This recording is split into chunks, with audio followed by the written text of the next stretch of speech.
ममता बनर्जी ने, संबित पात्रा जी, आज ये भी आरोप लगाए हैं कि टीएमसी बरगद का बड़ा पेड़ है। आप पैसे लेकर उनके एमएलए भले ही खरीद लीजिए, लेकिन पूरे टीएमसी को खरीदने की हैसियत किसी में नहीं है। देखिए, अभी अर्पिता जी ने क्या कहा कि 2019 के चुनाव में जो भारतीय जनता पार्टी को 18 सीट मिली, उससे हम भी जग गए, और जो हमारे बीच में आपसी तनाव था, जो प्रॉब्लम्स थी, हमने उसको आपस में बैठ के सल्टा लिया है, कोट अनकोट। आप देख सकते हैं उन्होंने जो शब्द इस्तेमाल किया कि हमने आपस में सल्टा लिया है। क्या सल्टाया है मैं बताता हूं। पहले ममता बनर्जी ने कहा था कि 75% कट मनी आप मुझे दे दो, 25% कट मनी आप अपने घर ले जाओ, कोई प्रॉब्लम नहीं है।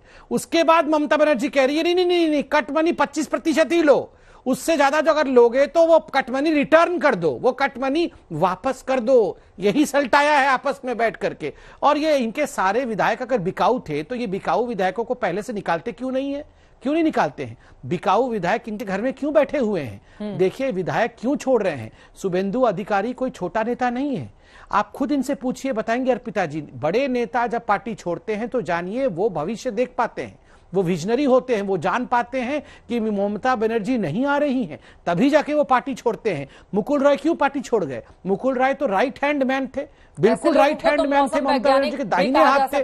उन्होंने कि कभी इस नाव पर, मतलब आप एक बात तो मान गई ना कि नहीं, कोई बात नहीं, मतलब एक बात तो चित्रा जी आप भी मान गए कि मौसम वैज्ञानिक आज मौसम का रुख भांप चुके हैं, वो जान चुके हैं कि भारतीय जनता पार्टी आ रही है और इसीलिए नाव बदला है। आप तो ये मान रही हैं। मैं तो कह रहा हूं कि वो मोदी जी के अच्छे काम से आए हैं। कब तक करेगी सवारी? ये जो दूसरे नाव की टीएमसी से जितने लोगों को आपने बुलाया है, ये दूसरे नाव की सवारी कब तक करेगी? लेकिन उसके पहले मुझे लग रहा है दोनों और मेहमानों को मैं, विजय अवस्थी जी, इसी सवाल का जवाब मैं आपसे चाहूंगी। आप लोग भी लगातार वहां पर दम भर रहे हैं, लेकिन कड़ी चुनौती है, क्योंकि ममता बनर्जी के कद के आगे आखिर कौन है बीजेपी का नेता वहां पर जो बंगाल का मुख्यमंत्री बनेगा? चित्रा जी, एक बात बड़ी साफ सी है कि जब नेता का नाम पूछा जाता है तो इसका मतलब ये मान लिया जाता है कि नेता किसकी सरकार आ रही है, किस दल की सरकार आ रही है, तभी पूछना पड़ता है कि अच्छा आपका नेता कौन होगा। तो एक बात तो बड़ी साफ सी है कि ये ज्यों ही ये सवाल शुरू होता है कि आपका नेता कौन होगा, मुख्यमंत्री का चेहरा कौन सा होगा, तो त्यों ही ये मान लीजिए कि वहां की जनता के बीच से ये संकेत आना शुरू हो गया है कि इस बार सरकार किसकी बनने वाली है। पहली बात। दूसरी बात, मैं बड़ी साफ सी बात कहूं, और ये बात मैं पहले भी कह चुका हूं कि ममता बनर्जी की हिंसा की और सांप्रदायिक अपीजमेंट की राजनीति के कारण बंगाल का भद्रलोक उनसे अब जी भर चुका है। कांग्रेस ने हिंसा की राजनीति की सिद्धार्थ शंकर रे के समय में, तो वामपंथियों को सत्ता मिली। वामपंथियों ने हिंसा की ममता बनर्जी के खिलाफ, तो बंगाल की जनता ने ममता बनर्जी को सत्ता सौंपी। और दुर्भाग्य से ममता बनर्जी ने उसी हिंसा का सहारा लेते हुए हिंसक राजनीति, आज भी शुभेंदु अधिकारी के उस पर हमला हुआ है। कितने 300 से ज्यादा कार्यकर्ता मारे गए हैं।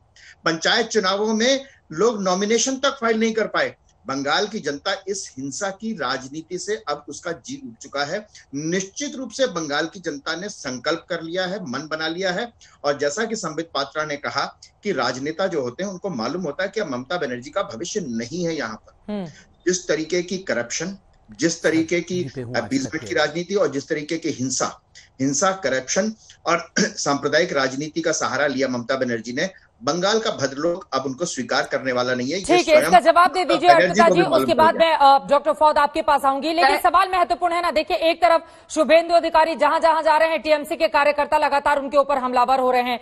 दूसरा महत्वपूर्ण सवाल, बीजेपी अध्यक्ष नड्डा के काफिले पर हमले के मामले में जिस आईपीएस को दिल्ली के लिए भेजा गया था, उसका आप वहां पर प्रमोशन कर देते हैं, तो ये तो उकसावे वाली राजनीति भी हो गई ना अर्पिता घोष, कहीं ना कहीं।